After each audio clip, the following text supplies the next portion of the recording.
ನಮಸ್ಕಾರ ಸ್ನೇಹಿತರೆ, smart online ಸೇವಾ ಯೂಟ್ಯೂಬ್ ಚಾನಲ್ಗೆ ಸ್ವಾಗತ. ನಾನು ಲಿಂಗರಾಜ್ ಬನ್ನತ್. ಇವತ್ತಿನ ಈ ವಿಡಿಯೋದಲ್ಲಿ ಬರ ಪರಿಹಾರದ ಹಣ ಇನ್ನೂ ಯಾವ ರೈತರಿಗೆ ಜಮಾ ಆಗಿಲ್ಲ, ಜಮೆ ಆಗಲು ಏನು ಮಾಡಬೇಕು, ಇದರ ಕುರಿತು ಸಂಪೂರ್ಣ ಮಾಹಿತಿ ತಿಳಿಸಿಕೊಡಲಿದ್ದೇನೆ. ಸಂಪೂರ್ಣ ಮಾಹಿತಿ ತಿಳಿಯಲು ಸ್ಕಿಪ್ ಮಾಡದೆ ವಿಡಿಯೋವನ್ನು ಕೊನೆ ತನಕ ನೋಡಿ. ವಿಡಿಯೋ ಸ್ಟಾರ್ಟ್ ಮಾಡುವ ಮುಂಚೆ ಇನ್ನೂ ಯಾರು ನಮ್ಮ ಸ್ಮಾರ್ಟ್ ಆನ್ಲೈನ್ ಸೇವಾ ಯೂಟ್ಯೂಬ್ ಚಾನಲನ್ನು ಸಬ್ಸ್ಕ್ರೈಬ್ ಮಾಡಿಕೊಂಡಿಲ್ಲ, ಇದೇ ರೀತಿ ಹಲವು ಉಪಯುಕ್ತ ಮಾಹಿತಿಯನ್ನು ಒಂದೇ ವೇದಿಕೆಯಲ್ಲಿ ಪಡೆದುಕೊಳ್ಳಲು ನಮ್ಮ ಸ್ಮಾರ್ಟ್ ಆನ್ಲೈನ್ ಸೇವಾ ಯೂಟ್ಯೂಬ್ ಚಾನಲನ್ನು ಸಬ್ಸ್ಕ್ರೈಬ್ ಮಾಡಿಕೊಳ್ಳಿ. ಹಾಗೆ ಮಾಹಿತಿ ಉಪಯುಕ್ತವಾದಲ್ಲಿ ವಿಡಿಯೋಗೆ ಒಂದು ಲೈಕ್, ಶೇರ್ ಮಾಡುವ ಮುಖಾಂತರ ನಮಗೆ ಇನ್ನೂ ಹೆಚ್ಚು ವಿಡಿಯೋ ಮಾಡಲು ಪ್ರೋತ್ಸಾಹಿಸಿ. ಬೆಳೆ ಪರಿಹಾರದ ಹಣ ಬೆಳೆದೇ ಇರಲು 3 ಕಾರಣಗಳಿವೆ.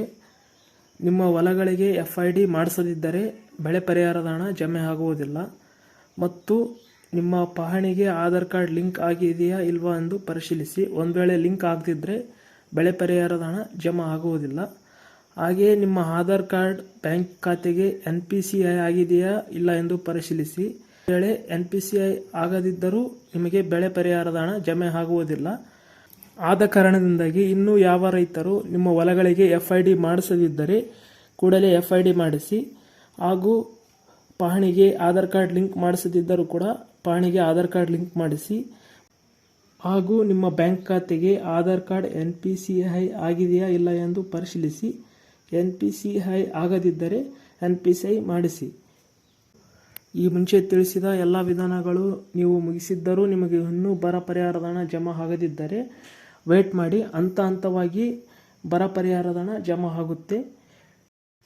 ಇಷ್ಟು ಇವತ್ತಿನ ಬರ ಪರಿಹಾರದ ಹಣ ಜಮಾ ಆಗದಿದ್ದರೆ ಏನು ಮಾಡಬೇಕು ಎಂಬುದರ ಕುರಿತು ಮಾಹಿತಿಯಾಗಿತ್ತು. ಈ ಮಾಹಿತಿಯನ್ನು ನಿಮ್ಮ ಸ್ನೇಹಿತರು ಮತ್ತು ಕುಟುಂಬದ ಸದಸ್ಯರು ಹಾಗೂ ಎಲ್ಲ ರೈತ ಬಾಂಧವರೊಂದಿಗೆ ಈ ಮಾಹಿತಿಯನ್ನು ಹಂಚಿಕೊಳ್ಳಿ.